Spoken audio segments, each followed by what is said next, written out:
வணக்கம் மக்களே, நம்ம சேனலில் ஃபர்ஸ்ட் டைம் பார்க்குறவங்க மறக்காமல் சப்ஸ்கிரைப் பண்ணிக்கோங்க. இப்போ நம்ம பார்க்க போகிறது வீணான காதல் தான்.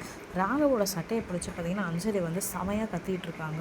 ஏன்டா இன்னமும் போய் சொல்கிறேன், நான் உனக்கு அக்காவாக பிறந்தது தாண்டா பெரிய பாவம், நான் உனக்கு அக்காவாக பிறந்திருக்கவே கூடாதுடா, எனக்கு தம்பியாக இருந்துட்டு நீ என்னடா இவ்வளவு சாந்தமாக இருக்கிற, என்கிட்ட அப்போவே சொல்லியிருக்கலாம்லடா, உண்மையை சொல்லியிருக்கலாம்லடா அப்படின்னு சொல்லிட்டு கேட்குறாங்க.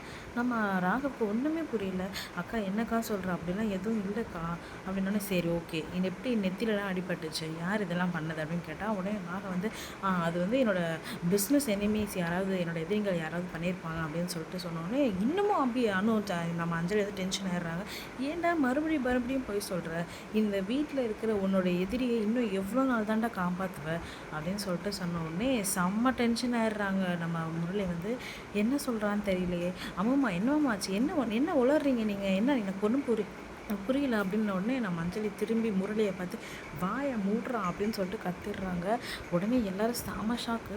உனக்கு அபியை இதுக்கு முன்னாடி தெரியாது, நீ அபியை இதுக்கு முன்னாடி பார்த்ததே இல்லையா அப்படின்னு சொல்லிட்டு கேட்குறாங்க. உடனே முரளி வந்து இல்லையே பொய் சொல்லாத, நீ பார்த்ததே இல்லையா அப்படின்னு சொல்லிட்டு கேட்குறாங்க. உடனே முரளி என்ன நினச்சிட்டாருன்னா, ஓ அபியை பற்றின உண்மை தெரிஞ்சதுனால தான் வந்து நம்ம அஞ்சலி வந்து கோபமாக இருக்காங்க அப்படின்னு நினச்சிட்டு, இல்லை எனக்கு அபியை தெரியும், முன்னாடியே அந்த குடும்பத்தையும் தெரியும் அப்படின்னு சொல்லிட்டு சொல்கிறாங்க. எப்படி கல்யாணம் வரைக்கும் போனது எல்லா உண்மையும் வந்து சொல்கிறாங்க. எல்லாத்தையும் சொல்லிவிட்டு நம்ம அணுவும் அபியும் வந்து பார்த்திங்கன்னா சொத்துக்காக தான் ராகவையும் ஆகாஷையும் கல்யாணம் பண்ணிக்கிட்டாங்க அப்படிங்கிற மாதிரி வந்து நம்ம ஊரில் வந்து சொல்கிறாரு. சுந்தரிக்கு என்ன செய்கிறதுனே தெரில, ஏன்னா எப்படியும் மாட்டிக்க போகிற முரடைன்றதை சுந்தரியை வந்து கண்டுபிடிச்சிட்டாங்க.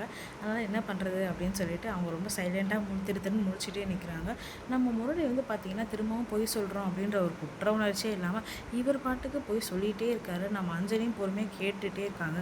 ஓ அப்படியா அப்படியா அப்படின்னு சொல்லிட்டு கேட்டுகிட்டே இருக்காங்க. நம்ம சேனலை சப்ஸ்கிரைப் பண்ணவங்களுக்கு ரொம்ப நன்றி. சப்ஸ்கிரைப் பண்ணாதவங்க மறக்காமல் சப்ஸ்கிரைப் பண்ணுங்கள்.